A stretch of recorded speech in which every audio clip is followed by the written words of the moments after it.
Сөздер қолданылуына және мағынасына қарай екі топқа бөлінеді. Тура мағыналы және ауыспалы мағыналы. Тура мағыналы бұл сөздің негізгі бастапқы атауы, негізгі ғана мағынаны білдіртеді. Ал ауыспалы мағыналы сөздер бұлар бастапқы атауы өзгеше басқа мағынада қолданылатын сөздер. Мысалы, екеуіне ортақ тіл деген сөз. Тіл бұл адамның сөйлеу мүшесі. Тіл. Екіншісі бұл сағаттың уақытты көрсететін көрсеткіші, бағдары бұл тіл. Екі түрлі мағынада қолданылып тұр. Бұл негізгі бастапқы атауды білдіртіп тұр, ал мұнда бастапқы атау ауыспалы мағына өзгеріп кетіп тұр мағынасы.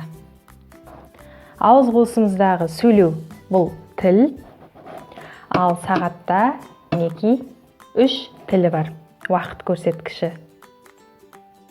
Осылайша қазақ тілінде тура және ауыспалы мағынада қолданылатын сөздер көп.